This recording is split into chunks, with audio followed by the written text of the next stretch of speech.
Welcome to the Endocrine Society's virtual ENDO 2021 news conference on obesity. My name is Jenny Glenn Gingery, and I'm the Associate Director of Communications and Media Relations here at the Society. Before we get started, I'd just like to go over a few things about the structure of today's event. We're going to have 3 speakers, followed by a question and answer session at the end of today's news conference. If you have a question, please feel free to type it in the Ask a Question panel at the right of your screen. You can type it at any time and we will address it when we reach that Q&A portion of the event. Please note this press conference is being recorded and the recording will be available on this channel, endowebcasting.com, as well as the Endocrine Society's YouTube channel and our website following the presentation. We're very pleased to have with us Professor John Wilding of the University of Liverpool in Liverpool, United Kingdom, Dr. Matea Bellon from the University of Sherbrooke and the Research Center of the Centre Hospitalier Université de Sherbrooke in Quebec, Canada, and Lila Grant of Brigham and Women's Hospital in Boston, Massachusetts. So over the next 30 minutes, each of our speakers is going to present their findings and then we'll end with the Q&A session. So I'd like to now invite our first presenter, Professor Wilding, to speak. Thank you very much, Jenny, and it's a great pleasure to have the opportunity to talk about this analysis of some data from the STEP 1 study on the impact of semaglutide on body composition in adults with overweight or obesity. And I'm presenting this on behalf of my co-authors, part of the STEP 1 study group. If we could have the next slide, please.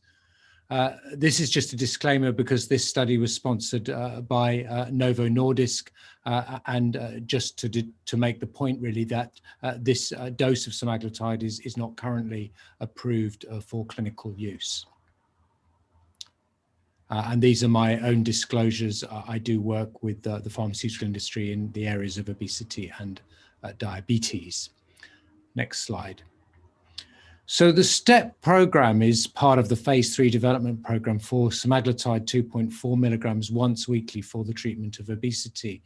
And the completed trials in the program include STEP 1, which I'm going to talk about today, but they also include STEP 2, which looks at weight management in people with type 2 diabetes, STEP 3, which looks at weight management with semaglutide in combination with intensive behavioral therapy in people, again, without diabetes.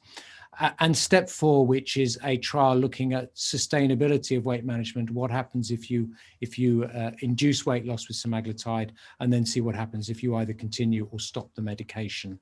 I'm not going to describe those trials in detail today. I'm going to focus on STEP 1, which we can see in the next slide.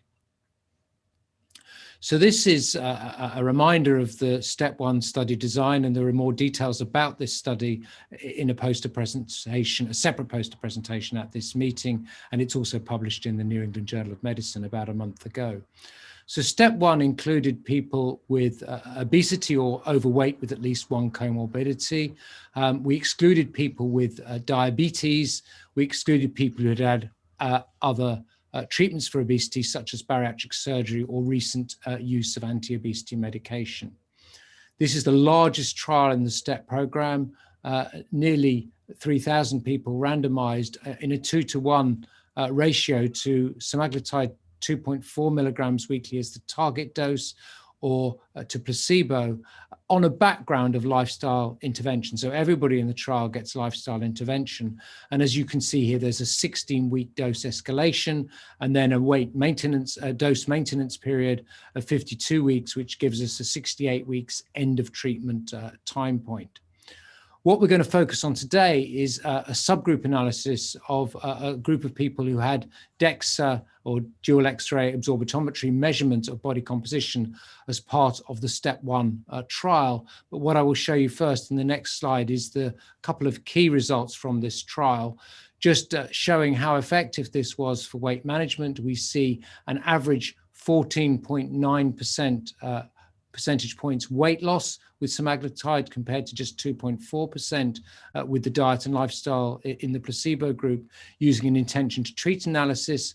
And if we look at an analysis that includes patients only who were adherent to treatment, the weight loss is slightly better at 16.9%, again compared to 2.4% with placebo. And if we turn to the next slide, we can see that this results in over 85% of patients achieving a weight loss of 5%, 2/3 a weight loss of 10%, half a weight loss of 15%, and nearly a third achieving 20% weight loss with the intention to treat analysis. So this is a much greater weight loss than we've seen with any other pharmacotherapy for obesity treatment. So let's now turn to the DEXA analysis. So in this DEXA substudy, there were 140 participants included. These participants had to have a body mass index over 40 for technical reasons, and they came from 9 of the study sites in the step 1 study. We measured total body fat mass and total lean body mass, and then calculated the proportions relative to the total body fat mass. We also looked at regional visceral fat mass, looking at effectively a slice at the L4 region, that's a lumbar region, so middle of the abdomen in both men and women, focusing on the android region in men and the gynoid region in females. And that did differ slightly from site to site, depending on the individual scanners used at the site. And then we calculate the relative regional visceral fat mass relative to the total fat mass in that region. So we're going to report these results based on the intention to treat analysis.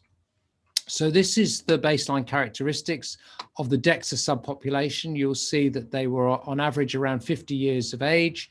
About just under 3/4 were women and about 3/4 were white, with the remainder being either Black or African American ethnicity, with the small numbers from other ethnic groups.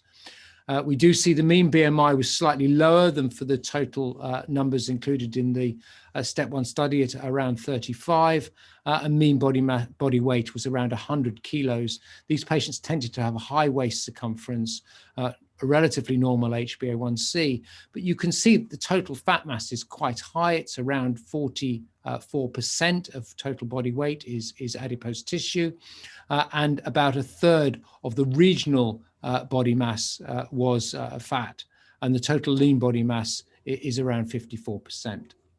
Next slide. So here we can see what happened looking at the total changes in total body composition. So if we focus first on the semaglutide group here on the left, you can see that at baseline, as I've said, 43% total fat mass, 54% lean body mass, with the remainder being bone tissue, etc. And then if we see what happened at week 68, the patients lost weight, but the proportion of weight that was lean increased and the proportion of weight that was fat decreased.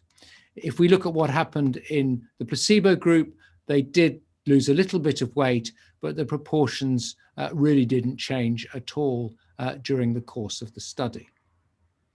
Next slide, please. So if we then express that change in body composition as the change in proportions, we can see that with semaglutide treatment, it reduced by 3.5% compared to just 0.2% with placebo, whereas the proportion of lean body mass increased by 3% compared to just 0.1% with placebo. And we saw a similar pattern with the regional visceral fat mass decreasing by 2% with semaglutide and not changing at all with placebo. Next slide, please. And if we then correlate the overall change in body weight, we can see this is the change in body weight during the course of the trial. And you can see that nearly everybody lost weight. Just a few people here gained weight during the trial with semaglutide treatment. And we can see that that ratio improves. The more weight you lose, the greater the lean to fat ratio tends to improve. And we can see this on the right-hand side here numerically. We can see overall the lean to fat to total body mass ratio improved from 1.34 to 1.57 overall. But actually, if we split that into patients who lost more than 15% of body weight and those who lost less than 15% of body weight, we can see that the majority of that improvement occurred in those patients who lost the most weight. So a 15% weight loss, which was about the average weight loss in this trial, above that we saw this significant improvement in the ratio of lean body mass to total body mass, suggesting an improvement in body composition. Next slide. So to summarize, what we've shown in this sub-analysis of the step 1 trial is that once weekly semaglutide was associated with a reduction in total fat mass and also a reduction in regional visceral fat mass or abdominal adiposity, with a relative increase in lean body mass. The greater the weight loss, the greater the improvement in body composition as measured by the lean body mass to total fat mass ratio. And if you want to see more detail, this is all in the primary results publication of step 1 in the New England Journal of Medicine. And of course, it's also available on the poster site. Thank you very much for listening. Thank you, Professor Wilding. I'd now like to invite our next speaker, Dr. Bellin, to speak. Yes, so thank you very much, Jenny. It's a real privilege to have the opportunity today to present to you the results of my PhD that I did under the supervision of Dr. Bergeon and Poder, which was on the cost-effectiveness analysis of an interdisciplinary lifestyle intervention targeting women with obesity and infertility in comparison to the usual standard of care. So the rationale behind our study was that multiple evidences have suggested that obesity could have negative impacts on a woman's fertility.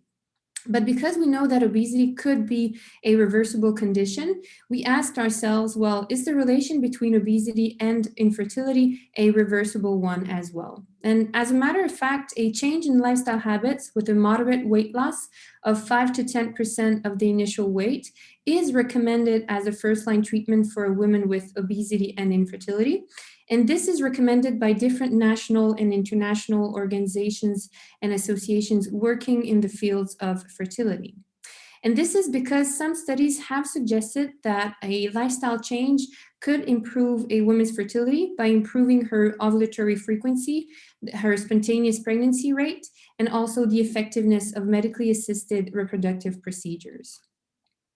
But also, although it seems effective, if we want to implement a lifestyle intervention into a clinical setting, which could help women with obesity seeking fertility treatments to improve their lifestyle habits, well, we need to assess if it's cost effective. And therefore, our research question was, in women affected by obesity, would a lifestyle intervention with a moderate weight loss be cost effective to restore fertility in comparison to the usual care from the perspective of the different stakeholders?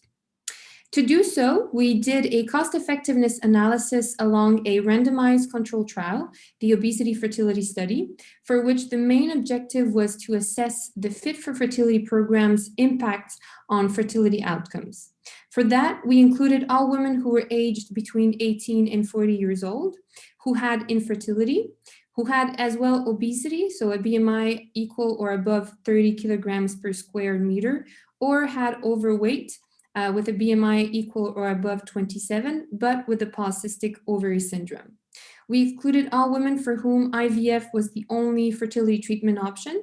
We excluded as well women who had or were planning on having a bariatric surgery, or women who were planning or were already engaged in another intensive lifestyle intervention. Just before we dig in the study's details and its results, just a quick introduction as how do we assess cost effectiveness. So typically we're going to summarize cost effectiveness by calculating the incremental cost effectiveness ratio, what we call the ICER. And basically it's defined as the difference in costs between two possible interventions divided by the difference in their effects. Once we calculated our ICER, we're going to place it on what we call a cost effectiveness plane, where we have the difference in the effects on the x-axis and the difference in costs on the y-axis. And then, depending on where is going to be our ICER on that plane, we're going to be able to draw different conclusions. So for example, if our ICER is on the in the northwest quadrant, where we have the worst case scenario, that means that the new intervention compared to the usual care is less effective and also generates more costs. On the opposite side, where we have the best case scenario in the southeast quadrant, well, the new intervention would be more effective and would also allow some saving in costs. Now, for the study, we randomized 130 women, 65 in the control group who had access to the usual care for infertility, and 65 women were randomized in the intervention group, and they had access to the Fit for Fertility program. These women were individually counseled for improving their physical activity level and also their nutritional quality. And they also had group sessions, including workshops on different topics regarding nutrition and lifestyle changes. And they also had physical activity practices as well. There are two important elements for the intervention group. The first one is that these women had to postpone or stop using fertility treatments during their first 6 months of participation. If they did not become pregnant during those first 6 months, then they had access to fertility treatments along the Fit for Fertility program as well. The second important element is that this intervention was low intensity, meaning that it was based on SMART objectives developed by using motivational interviewing techniques by the health professionals implicated. For today's purposes, I'll be presenting our results from our modified per protocol analysis that we call, which includes 108 women who became pregnant during their first 6 months or completed at least 6 months into the study. We had 57 women in the control group and 51 women in the intervention group. And you can see that the mean age was around 30 years old. A higher proportion of our participants had the polycystic ovary syndrome. The mean BMI was around 39 to 40.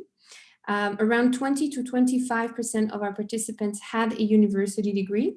And the woman's mean annual salary was around 39 to 40,000 Canadian dollars per year.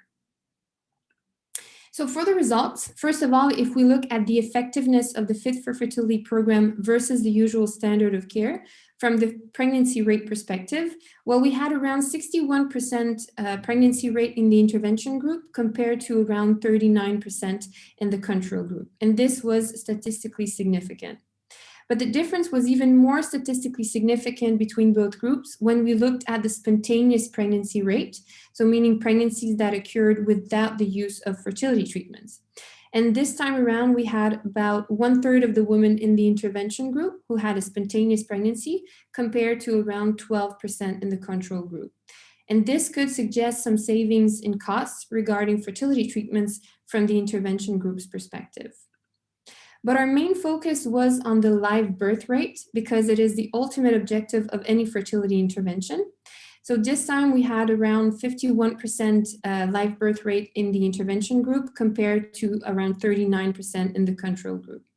Although it's not statistically significant, at the beginning of the study, our fertility experts deemed that an absolute difference above 10% would be and is considered as clinically worthy. And it is our case because we have an absolute difference of around 14 to 15% between our groups. Finally, what is the cost effectiveness of the Fit for Fertility program compared to usual standard of care? Well, if we look at the society's perspective, which is the all-inclusive perspective, well, we have a NICER of around 24,400 Canadian dollars, meaning that for every additional live birth achieved because of the Fit for Fertility program compared to the usual standard of care, we have to spend an additional $24,400 from the society's perspective. From the health system's perspective, we had a NICER of around $12,600. And from the patient's perspective, we had a NICER of around $6,000. So what can we conclude from all of that? Well, according to our results, a lifestyle intervention, such as the Fit for Fertility program, may be more clinically effective than the usual protocol of care for women with obesity and infertility. But it also generates higher costs, which resulted in a positive ICER of around $12,600 from the health system's perspective. But as a matter of fact, that amount is somewhat similar to the lowest amount that reported in the scientific literature, where a study reported that patients are willing to pay around $16,800 for a live birth resulting from IVF. So we do think that the Fit for Fertility program could be deemed as cost-effective and could represent an interesting alternative to the usual standard of care for women with obesity seeking fertility treatments. And just as a final note, just wanted to quickly mention that following these results, Dr. Bergeron and his team are currently conducting a similar project called the Fit for Fertility Project, which is funded by the Canadian Institute of Health Research. It's a multi-center randomized control trial settled in 6 different Canadian centers in order to validate the results that I just presented to you today. So thank you very much for your attention. Thank you, Dr. Bellin. And now I'd like to invite Dr. Grant to speak. Okay, well, thank you, Jenny. It's a pleasure to be able to present some of our work here today. I'm going to be talking about the effects of a menopausal model of sleep fragmentation and estradiol withdrawal on metabolism in premenopausal women. Next slide, please. Thank you. So the rates of obesity tend to increase with age, and that's true for both men and women. But you can see that in women specifically, it's around the age of menopause that we see a marked increase in obesity prevalence. One of the factors that's thought to contribute to this is the withdrawal of the female hormone estradiol. It's unlikely, though, that changes in hormones are the only contributing factor. And that's because the withdrawal of estradiol is universal in menopause, but only about half of women tend to gain weight. Another factor that's potentially contributing, and one that our group is specifically interested in, is sleep fragmentation. So we know that sleep disturbances are highly prevalent in a menopausal population, and most often they're caused by another symptom of menopause, which is hot flashes. So when women experience frequent hot flashes throughout the night, this can lead to quite significant sleep fragmentation. And so in this study, we were interested in not only the effects of estradiol withdrawal, but also sleep fragmentation on changes in metabolism that might be underlying body fat gain associated with menopause. Next slide, please. So the study that we conducted consisted of 2 study visits, and these were conducted in firstly a high versus a low estradiol state. During each of the visits, the participants had 2 nights of normal unfragmented sleep, and that was then followed by 3 nights where we fragmented sleep. The primary outcome measure that I'll be sharing with you is nutrient utilization, and we assessed that using a method called calorimetry or indirect calorimetry. And so this was conducted at the start and at the end of each study visit. Just to briefly explain indirect calorimetry, it's essentially measuring the exchange of oxygen and carbon dioxide. And from this, we can calculate a metric called the respiratory quotient. The respiratory quotient is an indicator of the proportion of energy being derived from the breakdown of either fats or carbohydrates, where a high respiratory quotient indicates a greater utilization or breakdown of carbohydrates to produce energy. Next slide. Thank you. So in terms of our sleep fragmentation, the protocol that we designed was trying to directly mimic the type of sleep disruption that we tend to see in menopause. And this is an increase in nocturnal or nighttime awakenings, but no overall change in sleep duration. So the way that this worked was that on fragmentation nights, there was a loud alarm clock-like noise that played every 15 minutes. Once the participants woke up in response to that, we then had them stay awake for a total of 2 minutes at a time. And they did that by responding to frequent alarms throughout that 2-minute interval. Across the course of the night, this led to a total of just over an hour of wakefulness. And in order to compensate for that, when we fragmented sleep, we gave them an extra hour in bed. So in the bottom right corner, you can see that we were able to confirm the effectiveness of this using an objective measure of sleep called polysomnography. And we were able to increase the time spent awake by about an hour, but overall there was no change in sleep duration. So as I said, we did this study twice in a high and a low estradiol state. So the first study visit occurred during a part of the menstrual cycle where we know that estradiol levels are naturally high. In a subset of participants, though, we brought them back for a second study visit, but this was after they had received a drug that temporarily suppresses estradiol levels. In the right-hand corner, you can see that following administration of the drug, there was on average a 70% reduction in estradiol levels, so that now estradiol was similar to levels that we would see during menopause. Next slide, thank you. So in terms of the results, I'll start first by talking about the effect of sleep fragmentation. So when we fragmented sleep, which is indicated by the hatched bar, we saw an increase in the respiratory quotient. So that means that there was a greater reliance by the body on the breakdown of carbohydrates for energy.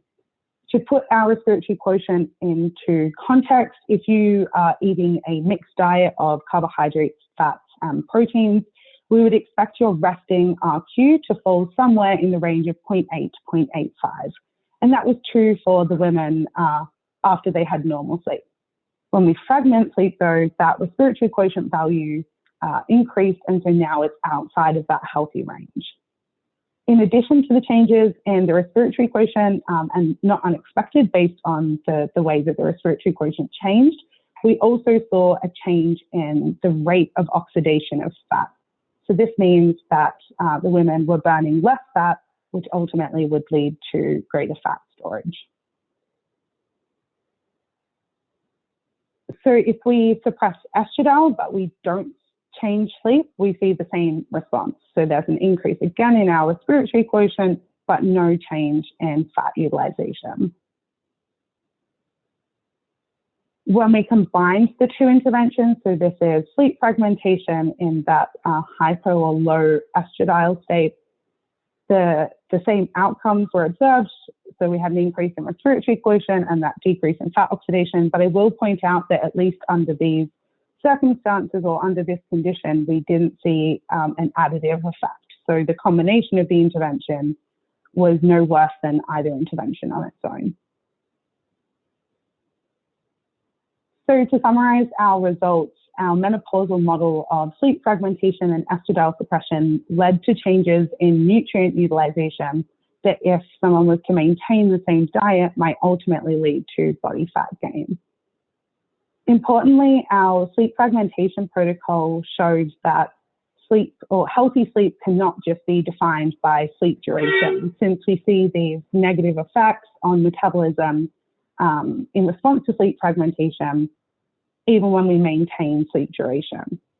From a hormonal perspective, these results suggest that some of the adverse metabolic responses seen in menopause are independent of age, since we see the same response when we suppress estradiol in young, healthy women. From a more clinical perspective, these results show that sleep may be a modifiable risk factor that we can target therapeutically to try to reduce the risk of weight gain and other associated health problems like diabetes and cardiovascular disease in menopausal women. So I'd like to end by thanking first and foremost our study participants, also the large study team that makes studies like this possible, and our funding agency. So our work was supported by the National Institute on Aging. Thank you. Thank you, Dr. Grant. I'd now like to turn things over to our Manager of Public Relations, Colleen Williams, who's going to be fielding our Q&A. Great, thanks so much, Jenny. So our first question here is from Miriam Tucker at Medscape, and this is for Dr. Bellin. Would you expect any fitness program to have the same fertility enhancing effect? If not, what are the specific elements of the FFF program that would need to be replicated if this were to be widely adopted?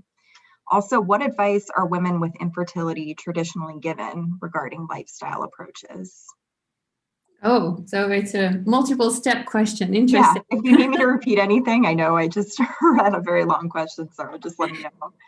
Excellent. So the first part was regarding fitness programs?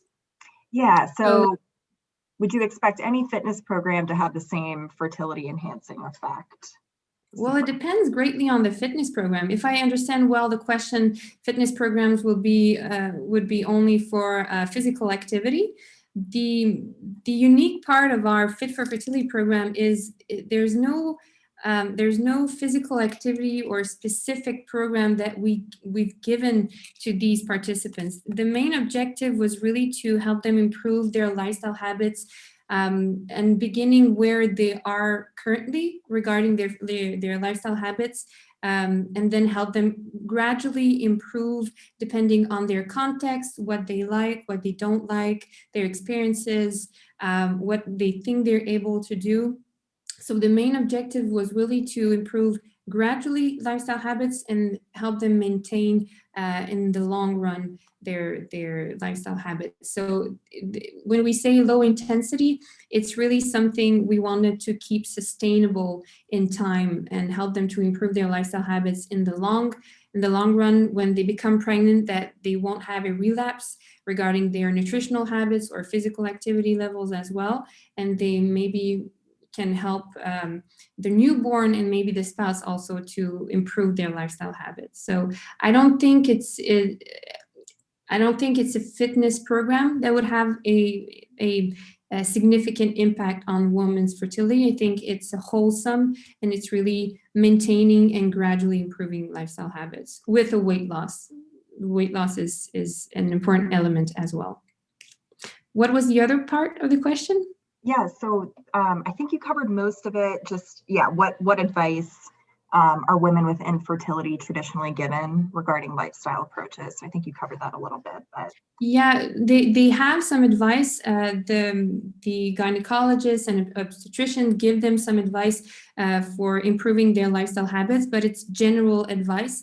The problem now is they don't have any resources. So these women are left by themselves to contact some health professionals, try to find some help to improve their lifestyle habits. So gynecologists and obstetricians, they don't have the time to give them specific and proper advice regarding their lifestyle habits. So the idea behind the Fit for Fertility program is to give them access to an intervention which is integrated into the clinical setting of a fertility clinic.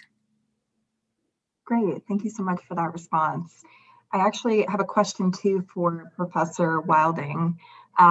We've seen so much research that weight loss medications are underutilized. Do you think studies like yours will affect treatment? And can you expand on this a little bit? Yeah, thanks very much. That's a great question.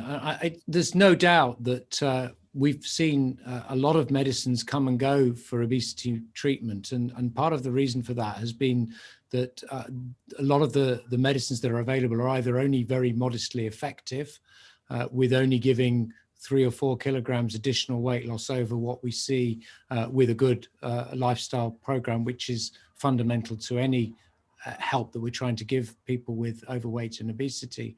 And also because we've seen a lot withdrawn because of adverse effects and so on.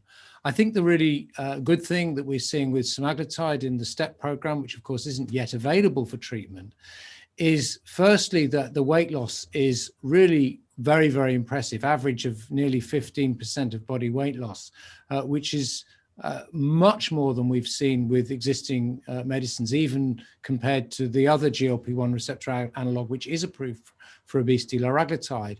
We're seeing more than double the weight loss that we see with liraglutide. So this is a real game changer in terms of the magnitude of the weight loss. The other thing, of course, is that this group of drugs have been available for diabetes treatment for many years. So we have a pretty good handle on their safety profile. We know that they do cause some nausea during the initiation period, but once people get over that, most people are able to stay on the medicines long term. So we have that reassurance of safety. And then, of course, in terms of obesity, we are actually in the middle now of the SELECT trial, which is actually a cardiovascular outcome trial in people with overweight and obesity with established cardiovascular disease using semaglutide 2.4 milligrams. So if that shows cardiovascular benefit, then that really will change the way that we view weight loss drugs. Wonderful. Thank you so much. I have one question too for Dr. Grant. Now that many of us are changing our diet and sleeping patterns during COVID, can you expand a little bit on how this might be affecting the population that you studied? Yeah, so sleep, there's quite a lot out there about sleep habits changing during the pandemic. And certainly there are a lot of factors underlying that. So firstly, stress and mental health stresses and pressures can lead to negative effects on sleep. One thing that we always advocate for as sleep scientists, and something that COVID is quite disruptive to keeping a consistent schedule with big changes going on in people's lives and everything being a little bit upended. I think it's more difficult to keep a consistent schedule, and that certainly affects our sleep. Another thing is that we're having a lot more screen time. Everyone's having their back-to-back Zoom meetings, and the type of light that is emitted from these LED type screens, particularly when you're looking at them late at night, can be also quite disruptive to sleep. And so, in terms of that affecting weight, we know that there is a relationship between sleep and adverse metabolic outcomes. And so I think COVID probably definitely exacerbating that. And, also from an immune perspective, sleep is really important for our immune system.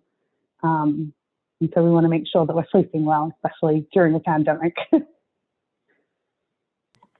Definitely agree. Great. Thank you so much. And then we have one last question here from Medscape as well. I believe it's for you, Dr. Ballon.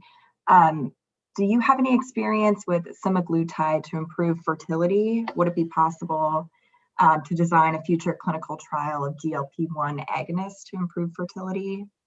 Oh, that's a great question. I think I'll let Dr. Jean-Patrice Bajon answer that one. He's more qualified than I am. Okay. Yes, thank you, Mattia. Yeah, I'm endocrinologist, so I guess I can answer that question. In fact, the problem with those GLP-1 agonist drugs are that they are not authorized, or they are not supposed to be used when a woman is susceptible to get pregnant. So during the attempt to get pregnant, then you have to stop the drug. So what have been done is to use the drug prior to the time where the woman is trying to get pregnant in order to lose some weight, and then stop the drug and try to see if she can get pregnant and have an improvement in her fertility. So the example of semaglutide is a long-acting drug. So when you stop the drug, you have to wait for a long time before you can try to get pregnant, and that's one problem with that long-lasting medication. So we would tend to use a GLP-1 agonist with a shorter duration of action, try to get some weight loss, and then stop the medication and see how it goes. So usually the attempt will be around 3 to 6 months prior to conception, to the stopping of the drug and trying to get pregnant. So that's the problem. So you cannot do that at the same time as you try to get pregnant and go on fertility medications. Great. Thank you so much. So Jenny, I think that's all the questions that we got here in the chat box. So I'll kick it back over to you. Great. Wonderful. I'd just like to thank all of our amazing speakers and everyone who attended today. It was a fantastic discussion, and we're looking forward to seeing everyone for tomorrow's news conferences, which will focus on cancer and cardiovascular health. If you have any additional questions or would like to set up an interview with any of our experts, please feel free to contact our team at media@endocrine.org. And as a reminder, recordings of these events are going to be available on endocrine.org, as well as the Endocrine Society's YouTube channel moving forward. So thank you again, everyone, and have a great day. Thank you.